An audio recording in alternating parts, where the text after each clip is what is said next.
अंजना और आप देख रहे हैं हल्ला बोल जनता संवाद। आइए रुक करते हैं आज की बड़ी और खास खबर की ओर। धौलपुर के अमर गोस्वामी की पुस्तक घनी छौंग में पथिक का हुआ लोकार्पण। राजकीय महाविद्यालय धौलपुर में प्रशासनिक अधिकारी के पद पर कार्यरत श्री अमर गोस्वामी की पुस्तक घनी छौंग में पथिक का लोकार्पण 5 जून को तैलंग कुलम एवं अनुष्टु प्रकाशन के संयुक्त तत्वावधान में उनके गृह नगर टीकमगढ़ मध्य प्रदेश के नगर भवन पैलेस में संपन्न हुआ। अमर गोस्वामी की यह पुस्तक टीकमगढ़ के राजगुरु पंडित बाल मुकुंद दीक्षित जी एवं पंडित बालकृष्ण दीक्षित जी के जीवन पर आधारित है। कार्यक्रम की शुरुआत मां सरस्वती की वंदना की गई। पंडित बाल मुकुंद दीक्षित एवं पंडित बालकृष्ण दीक्षित के चित्र पर माल्यार्पण कर उन्हें श्रद्धांजलि दी गई। इस कार्यक्रम के मुख्य अतिथि टीकमगढ़ के वरिष्ठ साहित्यकार और मशहूर शायर जनाब जफर उल्लाह खां साहब एवं विशिष्ट अतिथि शिक्षाविद श्री ND सोनी जी एवं शिक्षाविद श्री धनप्रसाद सैनी जी रहे। समारोह की अध्यक्षता जयपुर राजस्थान से पधारे वरिष्ठ साहित्यकार एवं इस पुस्तक के संपादक व प्रकाशक श्री भानु स्वरूप गोस्वामी जी ने की। इस पुस्तक के सह रचनाकारों और टीकमगढ़ के साहित्यकारों एवं लोकगीतकारों एवं संगीतकारों को सरस्वती वारिधि और संगीत कला निधि सम्मान से सम्मानित किया गया। सम्मानित होने वालों में से सर्व श्री ND सोनी, श्री सैनी जी, श्री नीरज तैलंग, श्री गिरीश तैलंग, श्री प्रदीप तैलंग, श्री सत्यनारायण तिवारी, श्री उमाशंकर मिश्र, श्री मुन्ना लाल मिश्रा, श्री राजीव नामदेव, श्री प्रमोद गुप्ता, श्री अनिल तैलंग, श्री शील चंद्र जैन, श्री कौशल किशोर भट्ट, श्री बलराम गोस्वामी, श्री कुलदीप उपाध्याय, श्री गोविंद गोस्वामी, श्रीमती मधुलिका गोस्वामी, श्रीमती श्वेता गोस्वामी, श्री राम तिवारी, श्री अनवर सुहेल टीकंगढ़ी इत्यादि थे। इस उपलब्धि पर श्री अमर गोस्वामी को धौलपुर एवं टीकमगढ़ की साहित्यिक संस्थाओं सहित धौलपुर के लोकप्रिय न्यूज चैनल हल्लाबोल जनता संवाद ने भी अपनी शुभकामनाएं प्रेषित की। अंत में जाने माने लेखक व्यंग्यकार श्री अजीत श्रीवास्तव जी ने पुस्तक की समीक्षा की। मंच का संचालन श्री मुन्ना लाल मिश्रा जी ने किया। सभागार में तैलंग समुदाय सहित टीकमगढ़ के गणमान्य लोग उपस्थित रहे। आज दिनांक 5 जून 2025 को श्रीमान उपवन संरक्षक वन्य जीव राष्ट्रीय चंबल घड़ियाल अभ्यारण्य धौलपुर वी चेतन कुमार DFO के निर्देशन में एवं क्षेत्रीय वन अधिकारी वन्य जीव वन विहार धौलपुर दीपक कुमार मीणा के नेतृत्व में विश्व पर्यावरण दिवस मनाया गया, जिसके अंतर्गत धौलपुर जिले में वन विभाग के समस्त रेंज कार्यालय में एवं वनपाल नाकों और वनरक्षक चौकिया पर पौधारोपण किया गया और आमजन को पर्यावरण के प्रति जागरूक किया गया और पौधारोपण के साथ साथ कार्यालय में साफ सफाई का कार्य किया गया। प्रतिवर्ष को 5 जून को पर्यावरण दिवस मनाया जाता है। इस वर्ष रेंज वन्य जीव वन विहार रेंज धौलपुर रेंज चंबल सेवर एवं रेंज वन्य जीव सरमथुरा में विश्व पर्यावरण दिवस के अवसर पर कार्यालय परिषद की साफ सफाई और पौधारोपण किया गया। जब बात हो भविष्य संवारने की तो जरूरत होती है ऐसे मार्गदर्शक की जो सिर्फ पढ़ाई नहीं बच्चों को जीवन के हर क्षेत्र में निखारे। धौलपुर की उत्कृष्ट शिक्षण संस्था आदर्श शिक्षा समिति के तहत आदर्श विद्या मंदिर उच्च माध्यमिक विद्यालय AVM convent school 10+2 CBSE kids international AVM kids world play school VK त्यागी शिक्षण प्रशिक्षण महाविद्यालय BEd और DLEd जैसे शिक्षण संस्थान संचालित हो रहे हैं, जिसमें छात्रों को शैक्षिक उन्नयन के साथ साथ शारीरिक व मानसिक विकास पर बल दिया जाता है। इस समर्पित यात्रा के सूत्रधार हैं आदर्श शिक्षा समिति के निदेशक वीरेंद्र कुमार त्यागी, जिनका दूरदर्शिता और नेतृत्व ने शिक्षा को एक नया आयाम दिया है। यहाँ है गुणवत्तापूर्ण शिक्षा, सुसज्जित लैब्स, समृद्ध लाइब्रेरी, शानदार क्लासरूम, आधुनिक तकनीक, मजबूत इंफ्रास्ट्रक्चर, अनुशासित व हरियाली युक्त वातावरण, योगा, संगीत, नृत्य, बैंड प्रैक्टिस, जूडो, कराटे और स्केटिंग क्लासेस, खेल मैदान। बच्चे न केवल तालीम सीख रहे हैं बल्कि खेल, कला और विज्ञान के क्षेत्र में अपना झंडा बुलंद कर रहे हैं। आदर्श शिक्षा समिति के निर्देशक वीरेंद्र कुमार त्यागी की अगुवाई में इससे जुड़े संस्थान के जरिए हजारों की संख्या में बच्चे न केवल अपने उज्जवल भविष्य का सपना साकार कर रहे हैं बल्कि देश में संस्था और जिले का नाम भी रोशन कर रहे हैं। साथ ही NCC, स्काउट और NSS जैसी गतिविधियां बच्चों में अनुशासन, नेतृत्व और देशभक्ति की भावना विकसित करती है। CBSE मान्यता प्राप्त यह संस्थान श्रेष्ठ फैकल्टी के साथ बच्चों में real world problem solving skills का विकास करती है। ये सिर्फ एक संस्था नहीं, एक मंच है जहां बच्चों को मिलते हैं संस्कार, समर्पण और सफलता के पंख। संपर्क नंबर 919413310829। सरकारी अस्पतालों में अव्यवस्थाएं बनी मरीजों की सबसे बड़ी परेशानी। मजबूरी में झोलाछाप और प्राइवेट डॉक्टरों की शरण में जाते हैं लोग। धौलपुर सरकार भले ही आम जनता को बेहतर स्वास्थ्य सेवाएं मुफ्त में उपलब्ध कराने के लिए लाख दावे करती हो, लेकिन जमीनी हकीकत कुछ और ही बयां करती है। सरकारी अस्पतालों में सब कुछ निःशुल्क होने के बावजूद मरीजों का झुकाव प्राइवेट डॉक्टरों और झोलाछाप चिकित्सकों की ओर अधिक रहता है।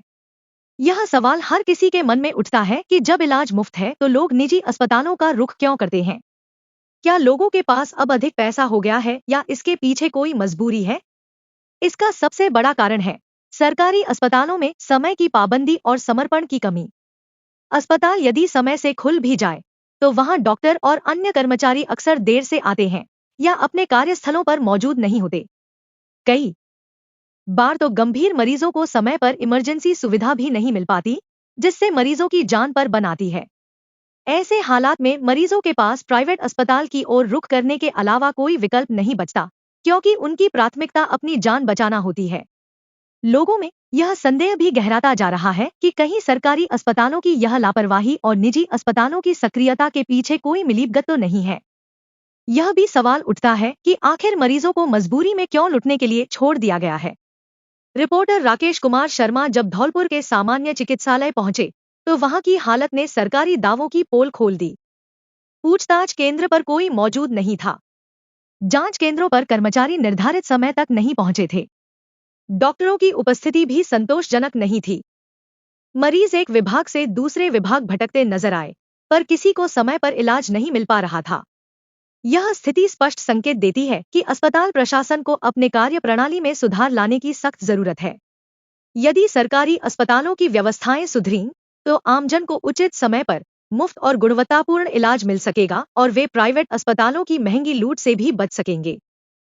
हेलो धौलपुर, नया एकेडमिक ईयर शुरू हो चुका है और इमैनुअल स्कूल्स के एडमिशन प्रोसेसेस भी। अप्रैल 1 से आप अपने बच्चों को इमैनुअल परिवार के साथ जोड़ सकते हैं। इमैनुअल 37 ईयर से धौलपुर में एक्सीलेंट एजुकेशन को प्रोवाइड करता है। हम न ही केवल एकेडमिक एक्सेलेंस को देखते हैं, पर हॉलिस्टिक और ओवरऑल डेवलपमेंट में बच्चों को, आपके बच्चों को बेस्ट तरीके से नर्चर करने की कोशिश करते हैं। Extra curricular activities, faculties, state of art facilities such as libraries, best classroom, smart TVs, auditoriums etcetera हमारे करिकुलम में इंक्लूड होता है। इसमें हम स्पोर्ट्स और अन्य चीजों को भी हम प्रायोरिटाइज करते हैं। यस, आपने सुना ही होगा कि एकेडमिक्स में हमारा स्कूल काफी ज्यादा आपके बच्चों पे ध्यान देता है। साथ ही में हम बाकी सभी क्वालिटीज को नर्चर करने की कोशिश करते हैं। साथ ही में मॉरल एजुकेशन, जो हमारा मेन मोटिव है कि इमैनुअल मिशन स्कूल हमेशा एक गुड सिटीजन्स को तैयार करे, हम उन सारे बातों को भी ध्यान में रखते हैं। मैं आप सबका स्वागत करती हूँ इमैनुअल मिशन स्कूल में। अधिक जानकारी के लिए नीचे दिए गए नंबर पर आप कांटेक्ट कर सकते हैं, या फिर अपॉइंटमेंट्स के लिए आप सुबह 9 बजे से 1 बजे तक स्कूल ऑफिस में भी जा सकते हैं। एडमिशन प्रोसेस शुरू हो गई हैं, जल्दी अपने सीट्स को एनरोल कीजिए। धौलपुर पॉक्सो कोर्ट ने 16 वर्षीय छात्रा से छेड़छाड़ और मारपीट मामले में 2 आरोपियों को सजा सुनाई है। आरोपी जमीर उर्फ भैये को 3 साल के कठोर कारावास और 10,000 रुपए के जुर्माने से दंडित किया गया, जबकि मारपीट करने वाले आरोपी जमील को 3 माह की सजा और 4,000 रुपए का अर्थदंड सुनाया गया। मामला 2022 का है, जब छात्रा स्कूल जाते समय आरोपी ने उसे जबरन बाइक पर बैठाने की कोशिश की थी। विरोध के बाद आरोपी के परिजनों द्वारा मारपीट की गई थी। कोर्ट ने पीड़िता को 1 लाख रुपए की सहायता राशि देने के भी निर्देश दिए हैं। आज से लगभग 3 वर्ष पूर्व एक नाबालिग अपने घर से स्कूल को निकली तो RSC लाइन धौलपुर के पास आरोपी जमीर पुत्र जमील उर्फ सेठी के द्वारा उसे जबरन रोककर मोटरसाइकिल पर बिठाने की कोशिश की एवं उसके साथ छेड़छाड़ की गई। पीड़िता ने इसकी शिकायत घर आकर की तो घर वालों ने इसकी शिकायत मुल्जिम के परिवारजन से की, तो मुल्जिम जमील और उसके पिता जमील उर्फ सेठी ने उनके साथ मारपीट कर दी, जिस पर महिला थाना धौलपुर में मुकदमा संख्या 62/22 दर्ज हुआ, जिसमें मुझ लोक अभियुक्त द्वारा कुल 14 गवाह प्रस्तुत किए गए, जिसमें आज दिनांक 6/6/2025 को पॉक्सो न्यायाधीश श्री राजकुमार जी ने आरोपी जमीर पुत्र जमील खां को धारा 354A, 354B IPC व 7-8 पॉक्सो एक्ट में दोषी मानते हुए उसे 3 वर्ष का कठोर कारावास एवं 10,000 रुपये के जुर्माने से किया दंडित एवं मारपीट के आरोप में जमील उर्फ सेठी पुत्र नत्थे खां को 3 माह का साधारण कारावास और 4,000 रुपये के जुर्माने से किया दंडित। पीड़ित प्रतिकर के तहत पीड़िता को 1 लाख रुपये दिलाए जाने का आदेश भी कराया गया। सरमथुरा अपराधियों के खिलाफ सरमथुरा पुलिस की कार्रवाई। पुलिस ने फाइनेंस कर्मियों से छुड़ाए गए एक ट्रक को किया जब्त। मुखबिर की सूचना पर सुरारी कला हाईवे के पास जंगलों में हुई कार्रवाई। मामले की जांच में जुटी पुलिस। सरमथुरा थाना प्रभारी कृपाल सिंह के नेतृत्व में कार्रवाई। SP Sumit Mehra, additional SP doctor Kamal Kumar, DSP Narendra Meena के निर्देश पर कार्यवाही।